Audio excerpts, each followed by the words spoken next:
All right, so we got the S25 Plus versus the S22 Plus here. Is this finally worth the upgrade here? So let's go ahead and talk about all of the benefits that you get with this upgrade and see if it's worth it. So the first thing I want to talk about is the trade-in. Samsung will give you $400 for the S22 Plus, for the unlocked model.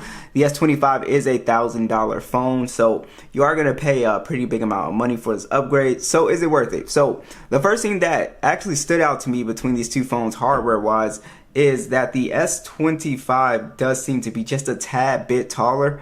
It's, yeah, as you guys can see, it's just a little bit of a bigger phone, and the camera is obviously going to stand out a lot too. You can see they got rid of the cutout, and the camera rings are a lot thicker on the S25 now. They both have that matte finish as well, which is really nice, so you don't pick up those fingerprints and stuff like that. But besides that, they are pretty much the same hardware wise. And holding both phones, what I noticed about the S25 is that this feels a lot better to hold than the Ultra model and the base model. It's not as sharp on these edges right here, so I don't understand why they didn't do that with the the Ultra and the base model. But yeah, so that is pretty much it for the hardware. They're both IP68 dust and water resistant as well, and they both have the, well, you have the Gorilla Glass Victus 2 on the S25, and then you have the Gorilla Glass Victus Plus. Has the screen gotten better? The screen has gotten a little bit better here. So the S22 Plus still has a pretty good display. It's a 6.6-inch dynamic AMOLED display, 120 Hz HDR10 Plus, 1750 nits peak brightness. It's a 1080p panel, and it's 393 for the PPI. And then on the S25 Plus, we do have a slightly bigger display. It's a 6.7-inch display.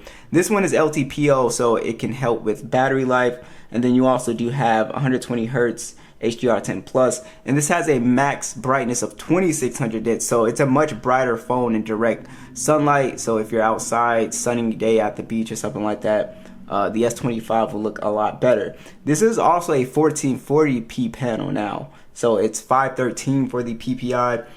Overall, I'm not gonna sit here and lie and be like, oh, it looks so much better.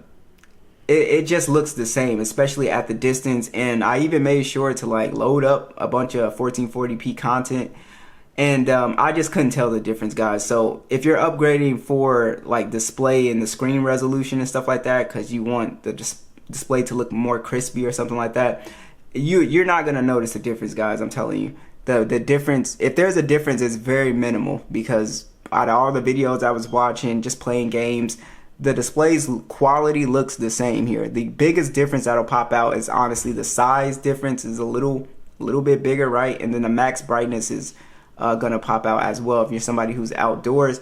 Besides that, the displays are very similar in terms of color, and just the overall sharpness and image is just the same.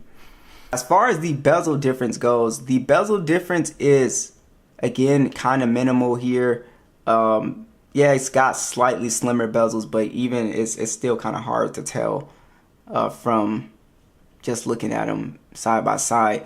And that only is because the spec sheet, but yeah, the bezels aren't that much thinner. I think the S25 has a 91.8% screen to body ratio. The S22 has an 88.3, but it's really not that noticeable. So let's talk about the specs and the software a bit here, because this is where you will get an actual kind of upgrade. So the S25 Plus will get a 7-year OS pledge, so you get 7 years of updates. This has the new Snapdragon 8 Elite processor, 128 gigs of internal storage, and 12 gigs of RAM.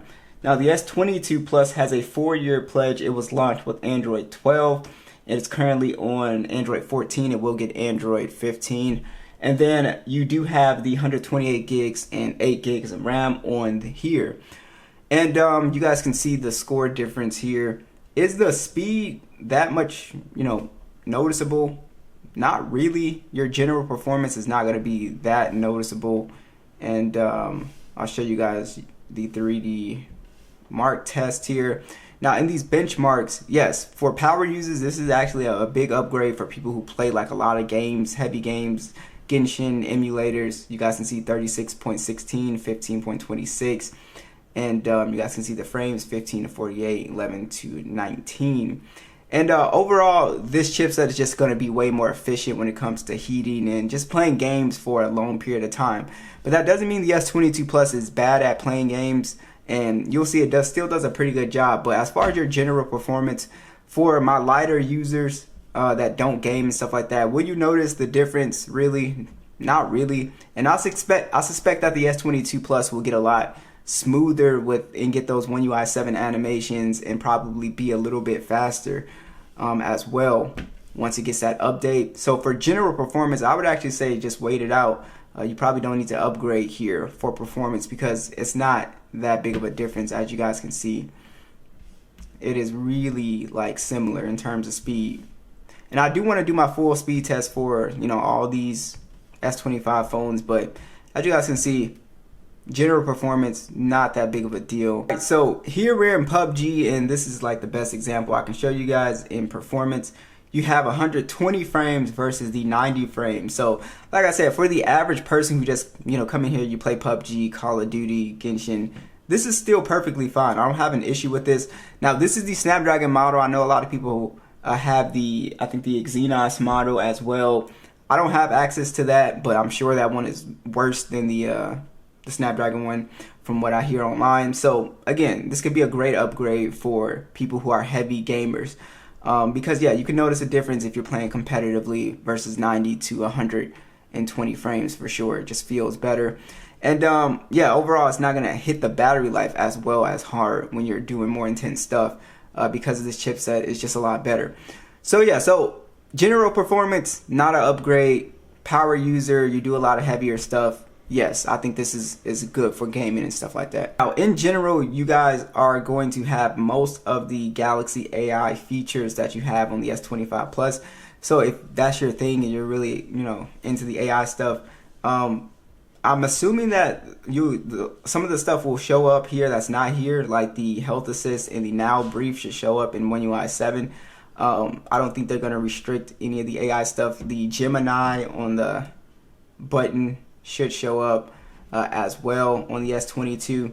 So yeah, that stuff is here, so it's not really worth upgrading because you have majority of the features. I do want to talk about the speakers, so let's go ahead and put this at max volume and see which speaker sounds the best here. Alright, we'll start with the S22.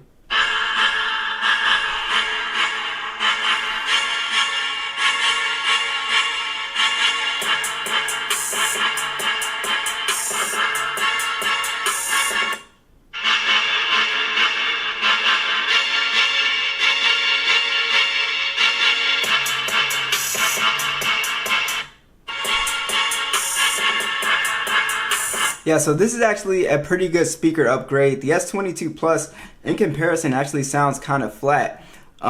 It just lacks the bass compared to the S25 Plus, and overall, the only way I can describe it is the S25 Plus sounds a lot fuller.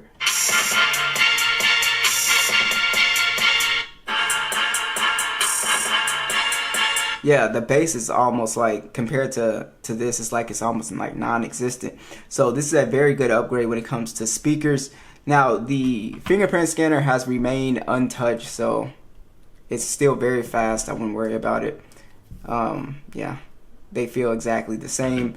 And like I said, these phones are very similar, guys. Samsung desktop support is here, you know, and like I said, once for the 100th time this gets the One UI 7 update, it will feel extremely similar. So Samsung has not touched these, you know, Plus cameras in a long time. So they actually have basically the same camera setup and basically the same camera specs. You have a 50 megapixel standard on both.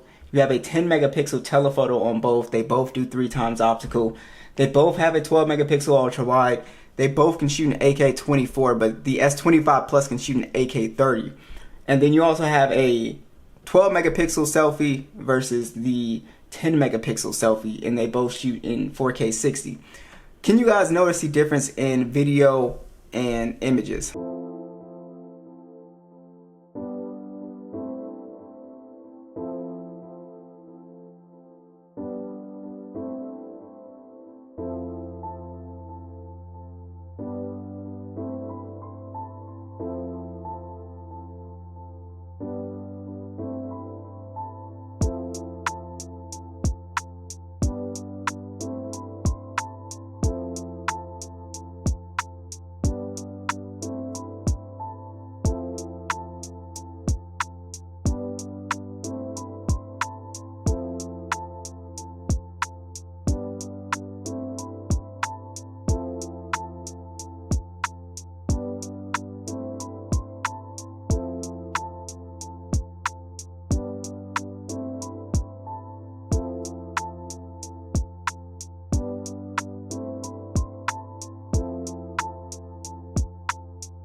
Alright, so let's talk about battery life. This is where the S25 Plus actually shines.